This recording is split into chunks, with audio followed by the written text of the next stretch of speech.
Assalamualaikum warahmatullahi wabarakatuh. Wilujeng wayaki kanca mitra sadaya sampurasun. Tepang di sareng simkuring pun Nazarudin Azhar dina rubrik Carpon atanapi carita pondok anu dibidangkeun di channel. Urang tepang deui dina deungeut ieu kalayan mudah-mudahan sadayana aya dina ginanjar kawilujengan, aya dina panangteuingan Gusti nu Maha Walastur Asih. Dina deungeut ieu simkuring baris midangkeun carita silat atanapi carpon silat anu judulna Si Pecat Nyawa anu dikarang ku S. Sukandar dibantun tina majalah Gondewa edisi Januari 1877. Sakumaha anu kauninga S. Sukandar teh salah sawios pangarang anu kawentar ku carita-carita silatna di antawisna aya Si Buntung Jago Tutugan, lajeng Wali Wisbodas sareng nu sanesna. Sumangga kanca mitra sadaya urang sami-sami Bandungan carpon silat yasana S. Sukandar dina judul Si Pecat Nyawa. Wilujeng ngadangukeun.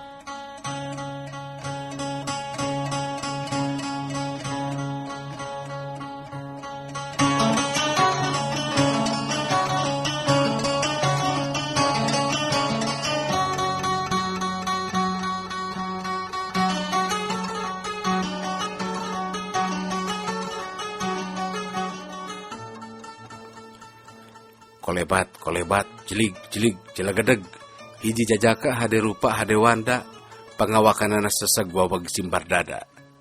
Serog manehna nyang hareupan kana hiji karung kesik anu momotna moal kurang ti sakintal, nu ngahaja di talian digantungkeun dina dahan tangkal jajawai. Katembong panonna muncereng, halisna melengkung kababaku karejutna kulit tarang, awakna oyag kawas nu kernahan barang berat. Napas ngahegak keluar tina liang irungna anu kembung kempes. Manehna keur musatkeun tanaga batina anu rek dipake ngabarengan hiji gerakanana anu disebut Si Pecat Nyawa. Srog ngalengkah salengkah. Ngawangun hiji pasangan suku kencana setengah masekon di hareup ari suku katuhuna rengkuh di tukang. Badana rada doyong ka hareup. Leungeun kencana masang ka hareup dampalna nangkub dina pasangan gerak bendung. Ari pereup katuhuna ngangkang sahibas dada. Sakicep, sabrut, tuk, jurusna anu ngaruntuy tujuh ngahanca karung goni nu diesik-esik. Koleweng, karung kesik teh kokolewengan, anu akhirna tambangna pegat eusina ngaburusut. Sanggeus sidik karung goni kabantingkeun ku tenggelanana. Srog deui si jajaka teh nyampeuk ka palebatan tangkal jajawai anu dahana rada hanap. Sebrut, crek. Dua ramona notok gara dahan tangkal jajawai. Dorok-dok, kubrag. Dahan jajawai teh semplak. Dihakan ku gerakan caladi noktrok anu dieusi ku jurus Si Pecat Nyawa. Hebat jalu.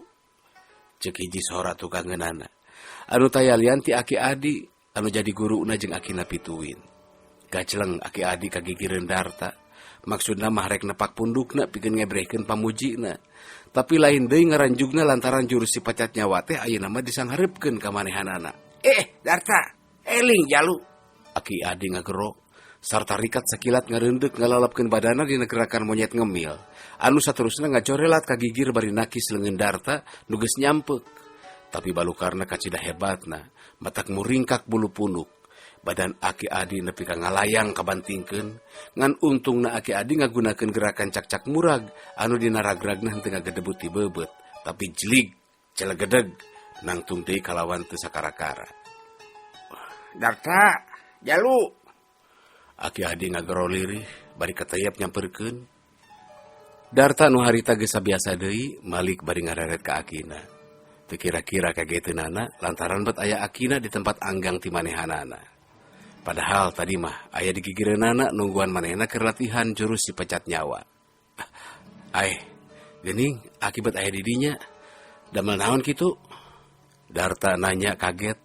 Saeutik ge manehna teu ingeteun yen pangna akina pindah tempat teh lantaran kabantingkeun ku gerakanana. Hebat jalu. Itu gara karuh teh. Aki Adi kalaka ngabrehkeun pamujina bari nunjuk kana karung kesik. Anu amburadul ragragna jauh di tempat manehna. Geuning parantos amburadul Aki. Darta bener-bener ngarasa kaget. Anu sama sekali manehna teu ingeteun yen eta teh akibat ditenggelan ku jurus si pecat nyawa. Nya, Jalu, kapan ku si pecat nyawa? Malah aki oge nepi ka kapasirankeun ka dieu. Aki Adi nyaritana teh bari nyampeurkeun, karawak leungeun Darta dicekal terus ditungtun dibawa kana batu lempar handapeun tangkal jajawai. La ilaha illallah. Jahat atuh gerakan si pecat nyawa teh nya Aki. Ceuk Darta bari gogodeg. Gumantung kumaha ngagunakeunana, Jalu. Ilmu mah tetep ilmu. Upama digunakeun kana jalan bener, pasti baris manfaat. Tapi upama digunakeun dina jalan salah, tangtu baris ngabinasa. Walon Aki Adi bari mesem. Namung sifatna matak mateni Aki. Darta ngebrehkeun ka hariwangna. Teu nanaon, Jalu. Asal digunakeunana dina jalan bener. Nudu masyar kana welas asih ka sasama manusia. Aki Adi nempas. Welas asih kumaha Aki? Mateni jalmi mah sadayana oge jalan jahat. Ingkar tina rasa kemanusiaan. Palebah mana nu disebat welas asihna. Ceuk Darta ngebrehkeun pamadeganana. Kieu geura Jalu. Aki Adi neuteub seukeut. Coba ku hidup jawab heula. Upama hidup kabeneran mireungeuh hiji jalma lemah keur ditandasa ku jalma jahat, cing. Rek kumaha pipetaheun hidup? Tangtos ku abdi dicegah Ki. Upami tiasa mamere dinasehatan, yen kitu patah teh lepat. Darta haget nagar ngajawabna teh. Jalma jahat malangka nu beunang di papatahan, Jalu. Malah ulah-ulah baris malik mergasa ka urang. Aki Adi nyaritana bari imut. Dicegah ku kekerasan Aki. Darta ngajawab pasti. Rek kumaha bisa nyegahna upami hidup teh kabisa. Namung nyegah teh Aki teu ngandung hartos abdi kedah ngabinasa. Upami dugi ka kedah mateni mah memang bener, Jalu. Tapi upama si jahat teh boga pangabisa, rek kumaha urang nyegahna? Ari urang mah teh kabisa mah. Dina hal ieu jelas hidup teh saeutikna kudu boga pangabisa pikeun meruhkeun lawan. Tangtu perkara maihan mah sabisa-bisa kudu disingkahan. Harti Jalu. Kahartos Aki. Namung eta we saban abdi ngajalankeun tindakan panginten tangtos kedaya korban. Kieu Jalu.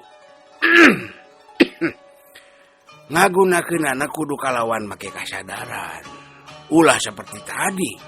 Tadi hidup teh kurang ngawasa diri. Nu nimbulkeun tindakan hidup nepi ka ngababi buta. Aki sorangan upama teu kaburu ngajat mah pasti binasa. Kitu ge ari kabantingkeun mah teu burung, teu beda ti kalakai katebak angin.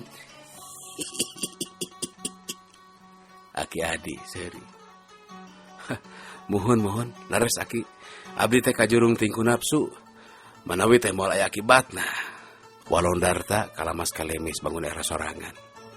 Tah, kulantaran kitu Jalu, omat dina ngagunakeun jurus si pecat nyawa teh kudu make ijiran. Sangkan teu matak ngabinasa, tapi upama sig urang nakadesek mah, nya eta mah urang boga kacintakan pribadi. Batan dibinasa batur, leuwih hade sate kapola ngalawan ku kapaksa ngabela diri.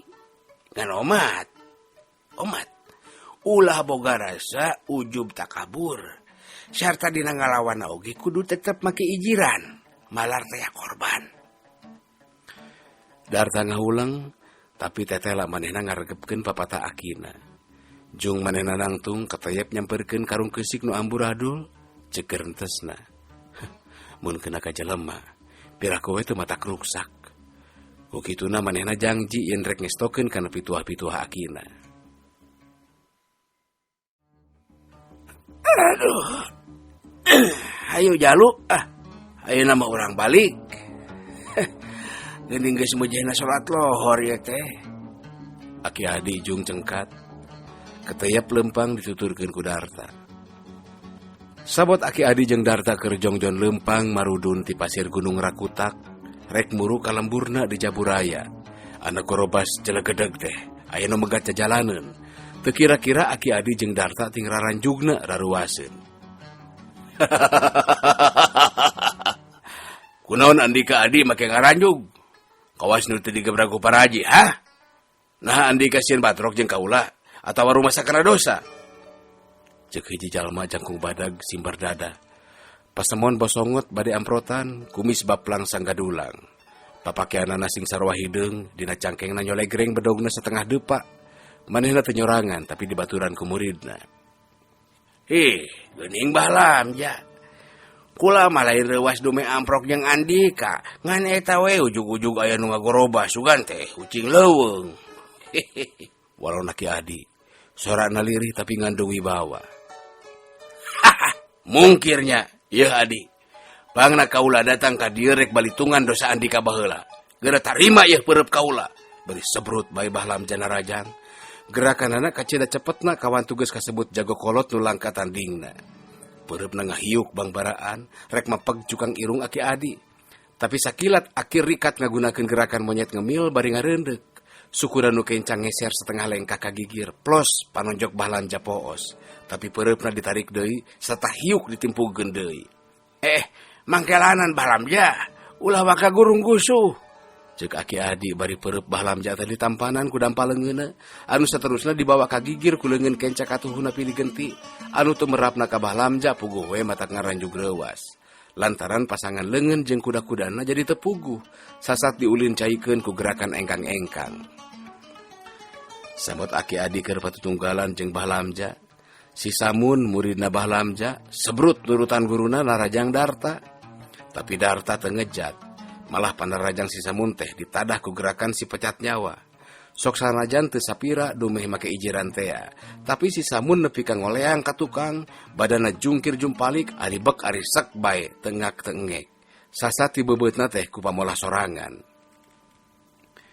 Ari bahlam ja sanggeusna karuhan teu tahan lantaran diulinkeun ku gulak-gilekna leungeun Aki Adi. Anu teu beda ti ucing mawa ulin beurit. Dina rada anggangna ngan serepet bae mesat bedogna, sarta langsung dihembatkeun kana beuheung Aki Adi. Anu datangna bedog teh ngewong ti gigir. Tumerapna ka Aki Adi ngaranjug oge, sakilat ngajorelat ka gigir nyingkahan kolebat congo bedog, anu rek ngajojo ti koro. Sabot kitu ana jeleng teh Darta luncat ka hareupeun Aki Adi, srog nyang hareupan ka bahlam ja bari pokna. Sabios Aki, ku abdi urang ayonan, bari panonna neuteub seukeut ka bahlam ja. Montong jalu, ieu mah urusan Aki jeung manehna, mundur we. Aki Adi ngagero bari nyampe ka gigireun Darta incuna. Sawios Aki, calik-calik bae. Bari sebrut Darta narajang miheulaan. Nu maksudna mah sangkan Akina taya dangka pikeun nyara manehna. Tumerapna ka bahlam ja lain deui kagetna sasat ditarajang ti bongohna. Tapi lantaran nafsuna geus ngagugudug, amarahna mudal teu kawadahan, manehna geus teu bisa ngawasa dirina. Ngan hiuk kolebat bedogna dibulang baling, dipake mapag panarajang Darta. Tapi hiji ge panarajang bahlam ja teh taya nu keuna. Lantaran memangna Darta teh mancing bahlam ja sangkan ngajauhan ti Akina. Ku kitu mah bahlam ja asa diheureuyan ku budak satepak, asa dihina dicacampah. Teu panjang pikir, Darta dibledig, maksudna mah rek ditigas janggana sangkan teu ngagokan ka manehna anu rek mulangkeun ka nyeri ka Aki Adi. Sanggeus rada anggang rek Darta ngaraneg, nangtung ajeg dina adeg-adeg alip. Bahlam ja anu nyeureudeg nyampuk, ngan hiuk bedogna disabetkeun kana beuheung Darta. Darta anu memang geus waspada tegetapan kalawan sakilat sukuna anu kencang ngeser salengkah ka gigir, atuh blos bedogna bahlam ja teh ngahakan angin. Badana doyong kabawa ku gerakan bedogna, sakicep leungeun Darta nu katuhu ngepang pigeulang bahlam ja. Ari ramo leungeun kencana dina gerakan caladi noktrok, ngahanca gondok lakina. Aduh, tobat. Bahlam ja ngagerung. Lain bae bedogna geus ngaceleng leso tina leungeunna, tapi gondok lakina asa tobros. Sok sanajan teu ngagunakeun tanaga sagemlengna, tapi karasana ku bahlam ja mah teu beda jeung ditotok ku beusi beuheungna teh. Urang ajar ya. Setan. Rasakeun pamales aing ieu. Aing si Lamja, anu cadu mundur haram dempak kudu ngejat ku sia. Bari sebrut bae narajang dina gerakan buta linglung. Leungeun jeung sukuna pakupis geus teu make ijeran deui lantaran amarahna teu kawadahan anu antukna jadi leungit teu mah wadina. Sakilat naker, Darta geus mapag ku jurus si pecat nyawa anu tumrapna ka Bahlamja ka cidang ngaranjugna.